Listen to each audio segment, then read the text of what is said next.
الحمدللہ۔ اچھا پیر صاحب، سب سے پہلے میں آپ سے یہ کویسچن کروں گی کہ ہمیں ایسے کیا کرنا چاہیے کہ ہمیں اپنے گھر کو جنات اور ایسی آفات سے محفوظ رکھنے کے لیے کیا اقدام کرنا چاہیے؟ بسم اللہ الرحمن الرحیم۔ یہ بہت ضروری ہے کہ چونکہ ہم نے اپنے گھروں میں رہنا ہوتا ہے اور اس کو ہم اگر محفوظ نہیں کر سکے تو گھر میں رہنے والے سارے افراد متاثر ہوتے ہیں۔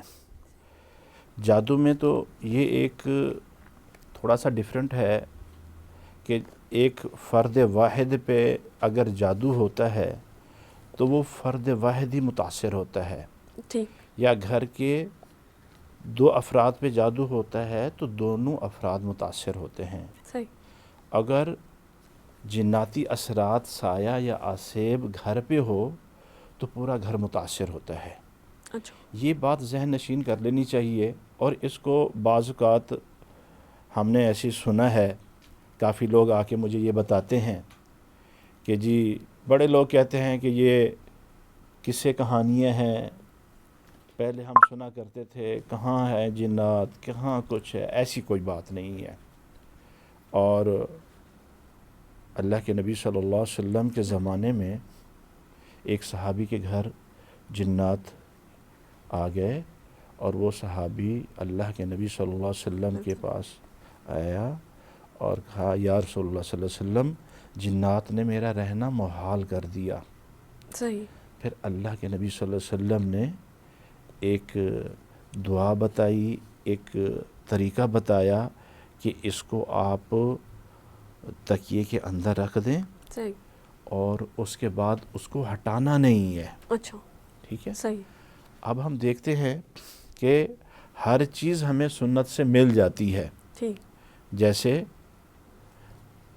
ہم یہ دیکھتے ہیں کہ حضرت عبداللہ ابن مسعود رضی اللہ تعالی عنہ فرماتے ہیں کہ اللہ کے نبی صلی اللہ علیہ وسلم نے یہ ایک دعا سکھلائی ہمیں، ہاں جی، اعوذ بکلمات اللہ التامات من شر ما خلق، یہ سکھایا، اور اس کے ساتھ یہ بتایا کہ واللہ خیر حافظہ وہو ارحم الراحمین، جو شخص یہ دعا پڑھ لیتا ہے اس کے گھر میں جنات نہیں آتے۔ اچھا، اب اس کا ایک طریقہ ہے، جیسے ہم گھر سے نکلتے ہیں مسنون دعاؤں کا اہتمام کرتے ہیں، بسم اللہ توکلت علی اللہ لا حول ولا قوۃ الا باللہ العلی العظیم، یہ پڑھنے کے بعد حدیث پاک میں آتا ہے اللہ جل شانہ کی آپ حفاظت میں آ گئے صحیح، اور شیطان کو آپ سے دور کر دیا گیا۔ یعنی یہ تھوڑی نام ہے کہ ہمارا گھر محفوظ ہو گیا، جب تک وہ گھر میں واپس نہیں آتا شخص تب تک وہ شیطان کے شر سے محفوظ رہتا ہے۔ اسی طرح آپ گھر سے باہر نکلتے ہیں، بسم اللہ ولجنا و بسم اللہ خرجنا وعلی اللہ ربنا، صحیح، یہ پڑھنے سے شیطان دور ہو جاتا ہے۔ پھر جب ہم بسم اللہ وعلی برکت اللہ کھانا کھانے کے دوران پڑھتے ہیں تو شیطان بیچ میں شامل نہیں ہوتا۔ اب یہ ہمیں یہ دعائیں ملی ہیں، اگر ہم اس کا اہتمام نہیں کرتے، اور خاص طور پر ایسے گھروں میں جہاں پہ وہ اپنے آپ کو دکھاتے ہیں، بالکل، کہ کیسے دکھاتے ہیں، مثال کے طور پر آوازیں آتی ہیں، چھت پہ چلنے کی آوازیں آتی ہیں، خون کے چھینٹے آتے ہیں، سامنے سے کوئی گزر گیا اور اس کا یعنی پتہ چلتا ہے کہ سامنے سے کوئی گزر گیا لیکن وہ ہوتا نہیں ہے۔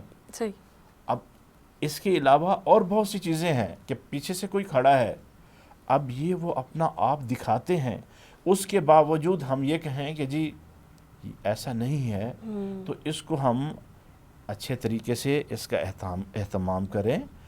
پنج گانہ نماز ہے، پھر ذکر و اذکار ہے، مسنون دعائیں ہیں، تو اللہ کے فضل سے پھر ایک خاص قسم کا حصار ہے آیت الکرسی کا، اگر ہم وہ حصار کر لیتے ہیں تو اللہ کے فضل سے ہم ان چیزوں سے بچ سکتے ہیں۔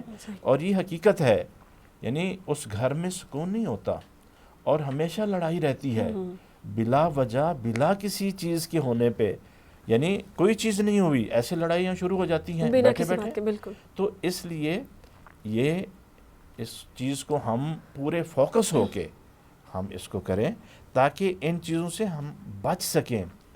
ایسا نہیں ہے کہ کچھ لوگ ایسے بھی آتے ہیں کہ جی ہاں خود کرنا چاہیے، عاملوں کی ضرورت نہیں ہوتی ہے.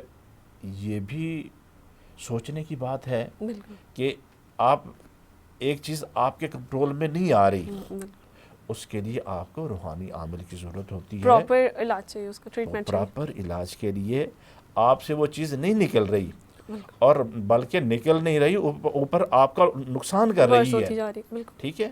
میں ہمارے ایک دوست ہیں ماڈل ٹاؤن میں، تو ان کا فون آیا مجھے کہ پیر صاحب ایک گھر سے رات کو نا رونے کی آواز آتی ہے. اچھا. میں گیا ہوں، یعنی وہ دوست کہہ رہے ہیں میں گیا ہوں، میں نے پوچھا ہے تو وہ ایک بچی تھی، جوان بچی تھی، تو وہ چیخ اور چلا رہی تھی. اس کی والدہ نے کہا کہ یہ کوئی 15-20 دن سے ایسے ہوا ہے کہ رات کو اس کے جنات آ کے مارتے ہیں اور بڑے بڑے نشان ہوتے ہیں پورے جسم پہ. ٹھیک. اب ہوا ایسا کہ میں وہاں پہ گیا، اس بچی کو چیک کیا، جاتی اس پہ حاضری ہو گئی، وہ چیز جو اس کو مارتی تھی اس کو نظر بھی آتی تھی. اچھا. ٹھیک ہے. اب ایک ٹائم گزر گیا، اس کو جب ہم نے دیکھا چیک کیا تو پھر ان سے پوچھا کہ جہاں یہ گھر بنا ہے یہاں پہ پہلے لوگ کوڑا کرکٹ پھینکتے تھے محلے کے لوگ. صحیح. اب آپ نے اس کو دیکھا نہیں، اوپر سے گھر تعمیر کر لیا اور وہ چیزیں وہاں پہ موجود ہو گئیں.